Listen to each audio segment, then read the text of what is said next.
Dobar dan ili dobro veče, dragi prijatelji, gde god da ste. Ovde u Koreji je negde oko podneva i želeo sam danas da podsjetim one ljude kojima je to možda važno, a povod je nedavna proslava slave manastira Visoki Dečani, ktitorska slava svetoga kralja Stefana Dečanskog, i skupilo se dosta ljudi, što me je obradovalo da pročitam, nekih 4000 ljudi, i želeo sam u tom smislu da dam svoj mali doprinos, jer pročitao sam takođe i vest da je delegacija Srpske pravoslavne crkve nedavno boravila ili još uvek boravi u Parizu, gde se predstavlja to naše kulturno blago i ukazuje na ugroženost naših svetinja na Kosovu i Metohiji. Nažalost, nisam nigde pročitao ni u jednoj vesti da se pominje jedan čovek koji je dosta nas zadužio, a posebno monaštvo na Kosovu i Metohiji, jer dok je on bio vladika Raško-Prizrenski i Kosovsko-Metohijski, monaški život na Kosovu i Metohiji je doživeo svojevrsnu renesansu, da tako kažem. Mladi ljudi iz cele Srbije, pa i neki iz sveta, su dolazili i zamonašili se u raznim manastirima Kosova i Metohije. To je naravno blaženo počivši vladika Raško-Prizrenski i Kosovsko-Metohijski gospodin Artemije. Njegovo ime se retko čuje ovih godina, pogotovo kada su ovakve proslave u pitanju, i to smatram jednom tužnom stvari, jer ne bi trebalo zaboraviti njega i njegovo nasleđe tek tako. Iz svog ličnog ugla moram da kažem da godina tih prvih ranih godina, dok sam se bavio dokumentovanjem stvarnosti Kosova i Metohije, dosta sam sarađivao sa vladikom Artemijem u smislu da me je on primao, davao blagoslov, često sa mnom i putovao kolima i obilazili smo neka od tih mesta i beležili ih kamerom. Takođe, ponekad, kada bi to finansijski bilo zaista kritično za mene da neke od tih projekata uradim, on bi mi tu i tamo pomogao sa nešto novca.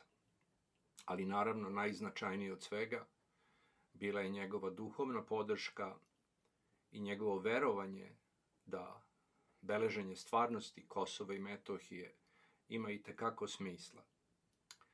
Tako, film koji sam želeo da pogledate ako budete imali prilike i vremena, Slava Visokih Dečana, koji sada uvodim ovim malim kratkim govorom, jeste svojevrsni dokument o tom vremenu kada su predstavnici Srpske pravoslavne crkve još uvek bili braća u Hristu.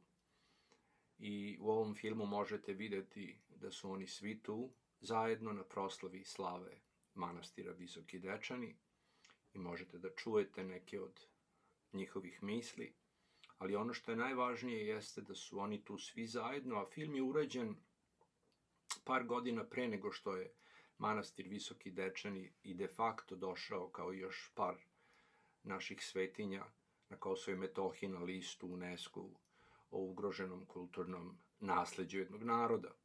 Te godine takođe je bilo dosta ljudi i vojnika, što ćete isto videti, jer to su bile, da tako kažemo, ratne godine, tek neka godina, možda dve nakon dolaska KFOR-a. Bezbednosna situacija širom Kosova i Metohije se drastično pogoršavala Tako da ovaj film beleži to neko vreme i misli nekih ljudi tu snimljenih. Film sam uradio, kažem, pre 20 i nešto godina i posvetio sam ga svojoj ćerci koja je tada imala 10-12 godina, bila je tinejdžer, tek ja mislim da. I želeo sam da eto to kao na neki način simboliše da ta mudrost i svetost tog mesta obasja i njen život, pa sam zbog toga taj film njoj posvetio. Ali danas, kažem, molim ljude da ga pogledaju ponovo, da se podsete vremena, oni koji to znaju, kada su naši predstavnici Srpske pravoslavne crkve, kažem, bili braća u Hristu, ali ona generacija koja možda je mlada i to ne pamti i nije sa tim upoznata, a želi da pogleda ovaj film, to bi me zaista obradovalo, jer tu možete videti kakva je ta duhovna snaga vladike Artemija, koji je kasnijih godina teško nastradao i čak bio izopšten iz crkve, povučen sa prostora Kosova i Metohije kao raščinjen vladika i umre u tom smislu izopšten iz zvanične crkve. Ima mnogo ljudi koji njega još uvek pamte, poštuju i vole i svakodnevno ga se sećaju. Nedavno je urađen jedan film o njegovom životu. Nažalost, samo sam mogao da pogledam trailer, nadam se da će to uskoro biti u situaciji da pogledam negde na internetu.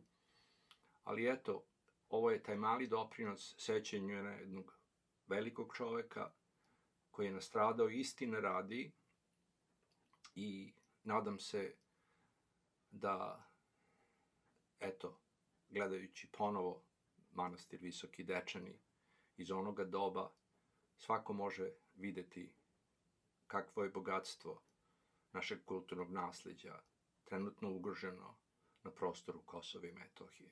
Hvala vam.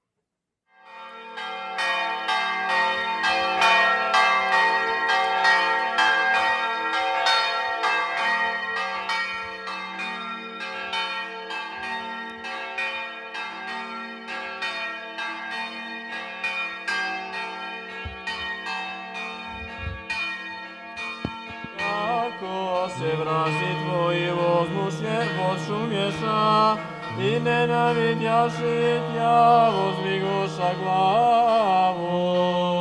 A ljudi tvoja luka naša voljeju, i sovješaša nas jatija tvoja. Položiša trupija rabu tvoji, brašno pticam nebesnim. Kada su baš ovde oko Dečana vođene najžešće borbe, tada su mladi ljudi dolazili iz raznih krajeva i postajali su sabraća ovoga manastira.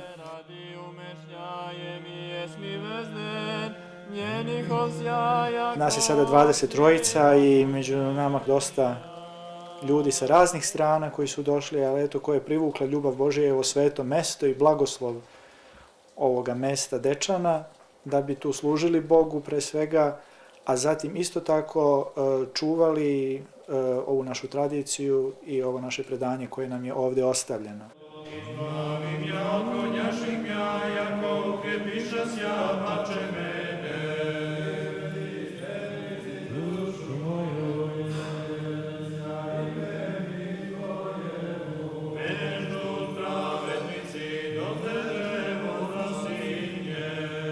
Sada kada se u manastir Dečani nalazi prosto u totalnoj izolaciji od ostaloga sveta i opstaje samo zahvaljujući činjenici da je branjen i štićen od strane italijanskih trupa KFOR-a. I dalje u manastir Dečani dolaze mladi ljudi i postaju sabraća ovoga manastira. To je potvrda onih reči iz Svetoga pisma gde kaže da se sila Božija u nemoći pokazuje. I daše mu zemlju i dostojanije, aleluja, Jakovo je milost njegova, aleluja. Radi se o bujanju života, o tome se radi. Radi se o radosti životnoj, radi se o mogućnostima posla kojima se mi bavimo, to je konkretno ovdje, znači, ikonografija. Baš za vreme rata, dok je bilo ono najgore, kad je, kažem, nebo noćima, kad je gorelo i kad se pucalo i kad su svi bežali glavom bez obzira i bili u paničnom strahu i u depresiji, nisu znali ko je šta, kad bi neko došao ovde, gledali su na nas ko da smo ludi, ko da ne znamo što radimo, pitavši nas, pa dobro ljudi, pa šta vi zidate kad sve ovo ide u bestraga, sve gori? Mi kažemo, šta gori? To je sve privremeno. Bog je večan, istina je večna, ikone su večne.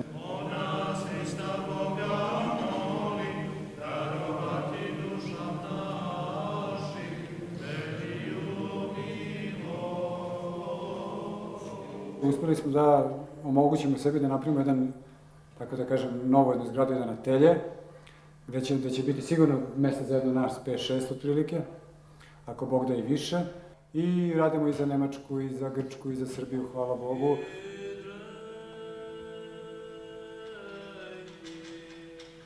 Imamo veliku želju da naša duhovna misija i vrednosti za koje mi živimo i koje smatramo da su večne, ne ostane samo zatvorena i za naš narod, već da na neki način naš duhovni život bude jedna pružena ruka prijateljstva i poverenja svima ostalima koji ovdje žive.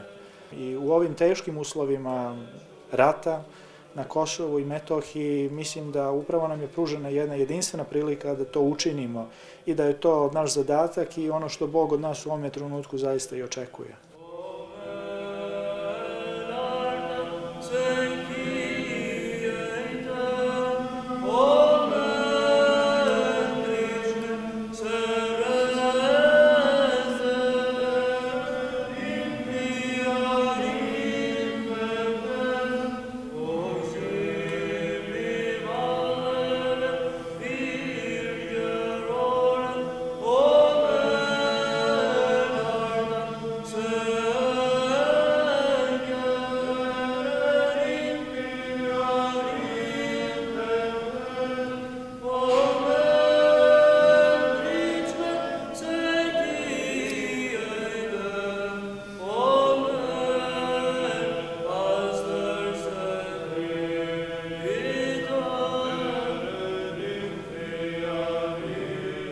We are visiting our Serbian brothers here, our Orthodox brothers here, but we're also visiting some Albanian families. That is how things should be.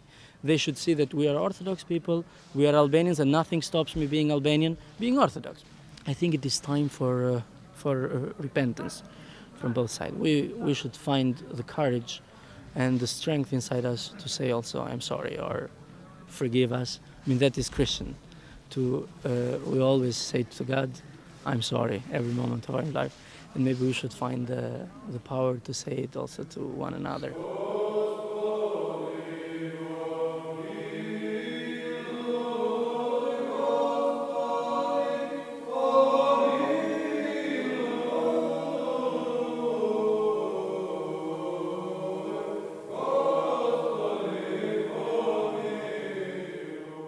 Manastir živi u nenormalnim prilikama, potpuno normalan svoj unutrašnji život.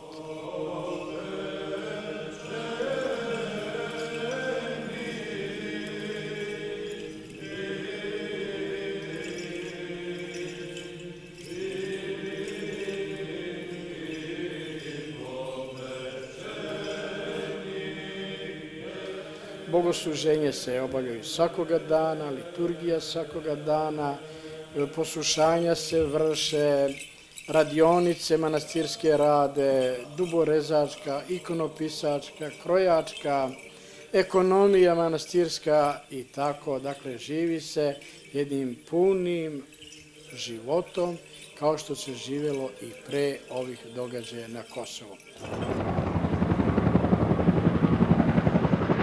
Srbija i srpski narod propustili su jednu ogromnu i veliku istorijsku šansu da iz ove jedne teške krize koje se našla, izađu na pravi način, sačuvaju svoju teritoriju i sačuvaju svoj narod. Paralelno sa jednim očuvanjem duhovnih tradicija iz naše prošlosti, očuvanjem naše vere, naših svetinja, manastira, mi moramo da gledamo isto tako i na vreme u kome živimo, a to je pre svega pronaći način da se u sadašnjim političkim okvirima i zbivanjima, stvaranjem jedne nove geostrategije u svetu, naš narod je trebao da pronađe svoje mesto u Evropi 90. godina, u Evropi početka 21. veka.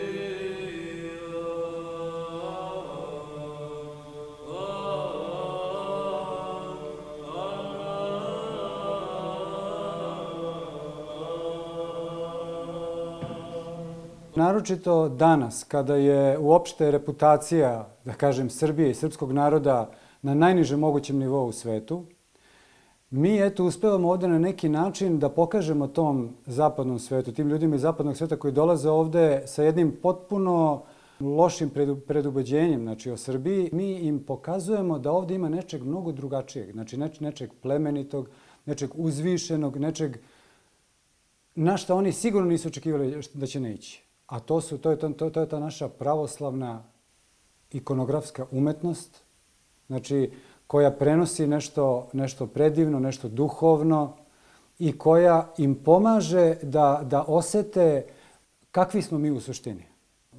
Nažalost, našim ljudima koji nisu u mogućnosti više ovde dolaze, ne radimo ikone, znači nema više porudžbina od naših pravoslavnih Srba.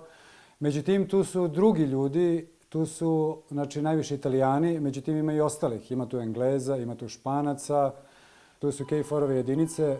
Naravno, mi to njima ne radimo u okviru neke, tako da kažem, molitveno-ekumenističke zajednice, već kao ljudima koji su hrišćani, koji kad stanu ispred ove naše ikone, oni duboko u sebi osjećaju da je to nešto izvorno. To je diplomatija na nivou duha, na nivou duše, na nivou srca, znači na nivou ljubavi prema ljudskom biću. I mi te ljude koji dolaze ovde vidimo isključivo kao ljudska bića koje isto tako u nekim svojim životima pate kao što i mi sada patimo.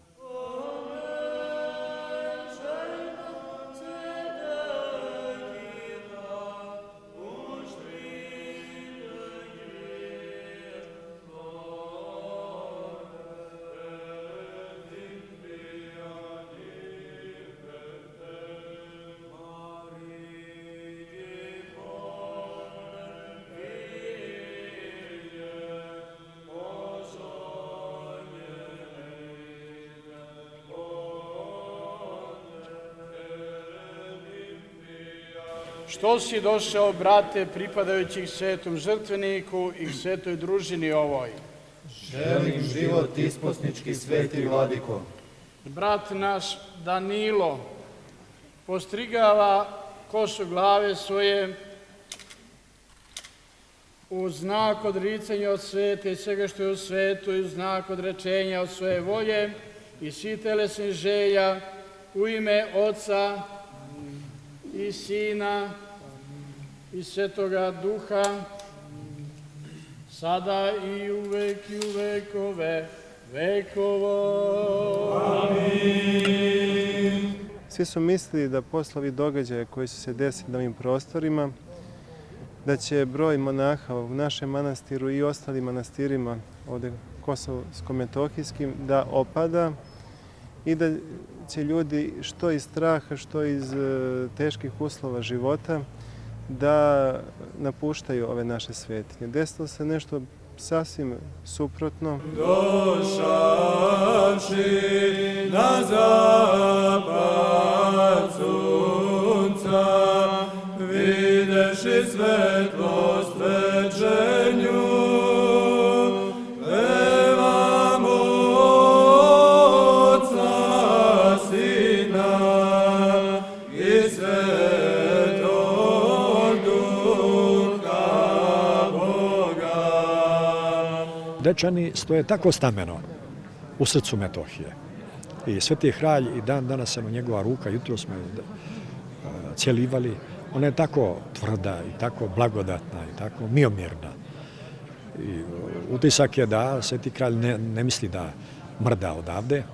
Jest da je sad kralj bez vojske, kod vojske, bez naroda, bez države, kod države, i njegova vojska, njegov narod i njegova država, to su ovi Kaluđeri. Dobrostradavnik, podvig tvoj, mnogobraznija rani pretrpjel jesi, i pokončinje svoje vjenec od Boga smučeničeski veliki vosprijemlješi, i zemlji krotki dostojno odvorja ješisja blažene, on nas Hrista Boga moli, darovati dušam našim veliju milost. Kroz naš manastir su prodefilovale, da kažem, grupe i grupe izbjeglica. Prvo su bili Srbi 1,5 godinu, pa su posle njih došli Goranci. Posle Goranaca došli su Albanci, a posle Albanaca Romi. 150 do 300 ljudi se mijenjalo. I mi smo širom otvarali kapije kako za jedne, tako i za druge. Jako je milost njegova, aleluja, našemu zemlju i dostojanije, aleluja.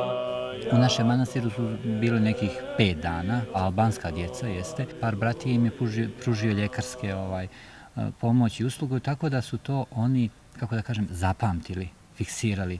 Sad ta djeca su, čuvajući svoje krave, ugledala nas i prvi kontakt je bio da su oni onako hrabro, da kažem njih 2, najmlađih, prošli kroz tu žicu i došli kod nas.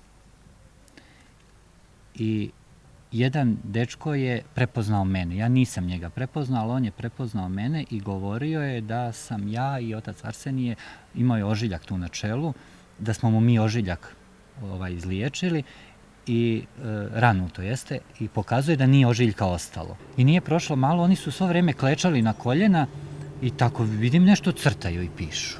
I na kraju kad su završili, oni mene zovu i poklanjaju mi ova 2 divna crteža na kojima oni kao predstavljaju nas, monahe, gdje tu sjedimo i gdje brat plete brojanice. Evo, tu su naše krave. To je bodljikava žica predstavljena. I taj dečak koji miluje našu kravu. Tako. Ovdje je put, fabrika pčelarska, Kejfor, njihova vozila. Tu piše Hvor. Tako on to se predstavio. Dok ova devojčica, ona je manastir viđala samo u jednom velikom srcu. Evo vidite, ona je nacrtala srce. Sad, to ja mislim onako samo govori za sebe, da je to neka velika ljubav i pažnja. Iže propovje trojica, jedino sušnaja, Isaije likuj, djeva i nevočevje, i rodi sina Emanuila, Boga že i čelovjeka. Sina i Svetoga Duha. Oca i Sina i Svetoga Duha. Bogom blagoslovena ova sveta krsna slava, svete obitelji, visokih dečana, blagoslovena ova slava stradalnome narodu pravoslavnome svugde u svetu, a posebno ovde u velikomučeničkoj Metohiji. Pozdravljam i našu braću, drage goste iz susedne pravoslavne Albanije. Srećna slava tebi, dragi naš vladiko mučeničkog Kosova i Metohije, i hvala svima za ljubav, za molitve i brati za gostoprimstvo. Ko se javlja za dogodine da primi kolač i da bude domaćin ove divne slave? Ima li ko da se javlja? Ime? Miloš Janićijević, zvani Raški, čestite starom domaćinu, a on novome. Tako, poljubite se. Plavim ja, konjašim ja, jako ukrepiša sja, pače mene, žut pravednici, do te drevo zasinje. Plavim ja, konjašim ja, pišasja, pače mene. Pozlata je jedan veoma važan moment kod ikona, u ikonografiji i mi smo od pre godinu dana prešli sa tog, tako da kažem, običnog lepljenog zlata na tu klasičnu staru, na to polirano zlato, na bolusu, koji su stari majstori u suštini radili, koja je neuporedivo lepša od ovoga što se danas radi. Pre 2 meseca sam bio na Svetoj Gori i bio sam zadivljen tehnikom i perfekcijom koju su oni postigli u poliranom zlatu. Naše svete dveri na našem oltarskoj pregradi, na našem ikonostasu u Dečanskoj crkvi, što je radio naš monah Longin u 16. veku, Blagovesti. To je izuzetan jedan umetničko-duhovni predmet i tu je baš to polirano zlato primenjeno. To je nešto predivno. To zaista iskazuje tu neku večnost, tu neku čistotu, tu neku neprolaznost zlata koja simboliše u suštini večni život. Nepropadljiv, neizmenljiv, savršen. Jako se vrazi tvoji vošumješa i nenavidjaši tja vozviguša glavu. A ljudi tvoja luka naša voljeju i sovješaša nas jatija tvoj.